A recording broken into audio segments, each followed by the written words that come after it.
I'm Wenzel Jones. And I'm Tanya Kane-Perry. With NewsWrap, a summary of some of the news in or affecting LGBTQ communities around the world for the week ending April 25th, 2020. Queer news is not in COVID-19 quarantine. The highest court of the European Union has upheld a judgment in a discrimination case. It ruled that the senior partner of an Italian law firm violated anti-discrimination statutes by telling a radio interviewer in 2013 that he would never recruit or hire a homosexual. Carlo Taormina had said that homosexuals are abnormal, they have physical and genetic anomalies. That prompted a lawsuit by Lawyers for LGBT Rights, an advocate for LGBTQ people in national and international courts. They first sued in Italian courts demanding monetary damages for Taormina's breach of EU anti-bias laws. Taormina appealed an initial damages award equivalent to about $12,500. He argued that the issue was moot because his firm was not hiring at that time. The case finally reached Italy's Supreme Court and was referred to the Luxembourg-based Court of Justice of the European Union. The 7-judge panel's April 23rd decision affirmed that Taormina's comments did indeed constitute legal bias. It pointed to a specific provision of EU anti-discrimination law covering conditions for access to employment. The court also stressed that freedom of expression is not an absolute right, and its exercise may be subject to limitations. A statement by Lawyers for LGBT Rights applauded the ruling, saying that its implications expand beyond the boundaries of LGBTI rights and serve the interests of associations and NGOs working in other discriminated against sectors. A print shop in Israel has been ordered to compensate a queer students group for refusing to print posters for them. 3 years ago, when the group asked for an estimate from the ironically named Rainbow Color shop, the response was, "We do not deal with abomination materials. We are Jews." In its lawsuit, the Aguda Association for LGBT Equality in Israel demanded that the print shop pay damages close to $30,000 to the Ben Gurion University LGBT organization. Attorneys for Rainbow Color argued that its owners' religious beliefs prohibited them from assisting offenders of Jewish law. 2 Orthodox rabbis testified to back up their claim. Beersheba Magistrate Court Judge Orit Lipschitz said that courts do not want to enter into the consciousness of service providers, but that when their beliefs conflict with the necessity of providing service to all in a public space, the latter value holds superior. Rainbow Color was represented by the right-wing Israeli legal group Honenu. A Honenu spokesperson condemned the ruling as secular coercion and said, "If in the state of Israel a religious Jew cannot run a business according to his lifestyle, then where can he?" Aguda celebrated the decision, writing that, "We applaud this clear and just ruling that prohibits unfair discrimination, and we will continue to fight for anyone and everyone to receive full equality of rights." A lesbian couple and a gay male couple in Helsinki, Finland, have each adopted a baby at last. It took 3 years after such adoptions became legal, in part because of Finland's long and complicated adoption process.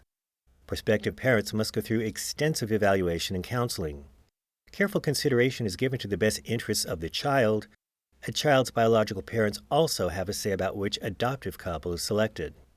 While lesbians have had access to fertility services since 2006, adoption gives gay male couples in Finland a new path to parenthood. According to News Now Finland, several other same-gender couples in Helsinki are currently either in adoption counseling or are awaiting to access the process. The American Library Association's annual list of the country's most frequently banned books once again stars LGBTQ works. 8 of the top 10 most challenged books have LGBTQ themes or characters. In fact, the top 6 books on the list are queer. The only arguably non-queer books on the list are Margaret Atwood's dystopian cautionary The Handmaid's Tale and the Magic and Witchcraft Conjuring Harry Potter series by J.K. Rowling. George by Alex Gino is number 1 on the list for the 2nd consecutive year. It's the story of a 4th grade transgender girl, and it's been targeted because of alleged conflicts with religious beliefs about traditional family structure. Also on the list is a queer-centered parody of the book Vice President Mike Pence's wife wrote from the point of view of their pet bunny. In the band A Day in the Life of Marlon Bundo, their rabbit Marlon falls in love and marries another boy bunny. Other notable entries on the list include the royal gay romance Prince and Knight, which was called a deliberate attempt to indoctrinate young children. The enduring list entry, And Tango Makes Three, was number 10 this year. It's the story of a real-life male penguin couple successfully raising a chick. The association also noted that the popular drag queen story hour events held in public libraries were challenged by conservative Christian groups more than 30 times last year. The United Nations High Commissioner for Human Rights is warning member states not to use COVID-19 as an excuse to roll back LGBTQ rights. Michelle Bachelet issued a statement this week noting an increase in homophobic and transphobic rhetoric since the pandemic began. Bachelet was known for championing queer people when she was president of Chile. She pointed to the Stop Pedophilia Act currently being considered in Poland, which would jail sex education teachers who include LGBT-positive material in their instruction. To be fair, that's just the latest assault on LGBTQ rights in that country in the past few years. Poland's ruling Law and Justice Party lends its support, sometimes tacitly, sometimes vocally. Bachelet also singled out Hungary's far-right leader, Viktor Orbán, for using emergency COVID-19 powers to prevent trans people from legally changing their gender designation on official documents. Belfast-born Tarlik MacNeish was among the notable COVID-19 deaths in the LGBTQ community this week. MacNeish moved to New York City, where he was best known for pushing the inclusion of LGBT groups in the city's world-famous St. Patrick's Day parade. That campaign finally won out in 2017. He was also an advocate for people with intellectual and developmental disabilities. MacNeish tested positive for coronavirus in mid-March. He died on April 1st at the age of 57, as loving text messages from friends were read to him by a nurse. He's survived by his husband, Juan Nepomuceno, 9 siblings, and 3 stepchildren. According to Facebook posts from Live Oak, Texas, COVID-19 claimed the life of City Councilman Anthony Brooks this week. Brooks was a military veteran who worked at San Antonio Military Medical Center. He and husband Philip Cy Brooks died there within hours of each other on Easter Sunday. Cy Brooks had suffered a virus-related heart attack. Live Oak's mayor, Mary M. Dennis, praised Brooks as someone who served honorably in the U.S. Army and as an attentive and dedicated councilman who will always be greatly missed by all who knew him. Award-winning gay photographer Shaheen Shahablu died in London on April 15th from COVID-19 complications at the age of 56. Shahablu had escaped from Iran to live freely, and according to BuzzFeed News, he passed away just 2 months after finally meeting the love of his life.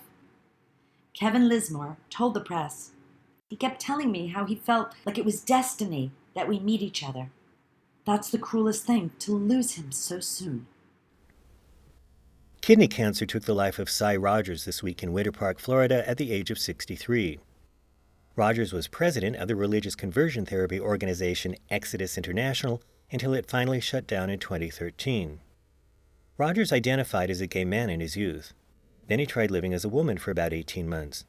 He finally emerged as a globe-trotting evangelical Christian preacher, identified himself as a heterosexual man, and married a woman in 1982. The couple lived for a time in Auckland, New Zealand, and then in Singapore. Australian anti-conversion therapy activist Anthony Van Brown met with Rogers on a number of occasions. He claimed that the evangelist privately told him that he was no longer preaching a reorientation message. Van Brown said that it was at least a step in the right direction for Rogers to no longer say, "God makes gay people straight."